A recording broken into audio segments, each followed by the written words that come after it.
ইনশাআল্লাহ আমাদের এই আন্দোলন চলবে ইনশাআল্লাহ। শেখ হাসিনাকে,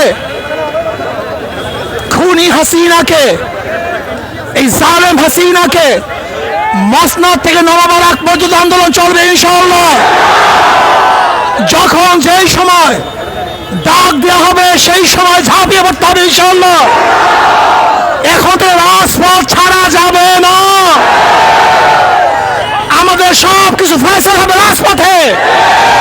ওই এসি কক্ষের মধ্যে আর কোনো ফয়সালা চাই না, এই রাজপথের মধ্যে সমস্ত ফয়সালা হবে।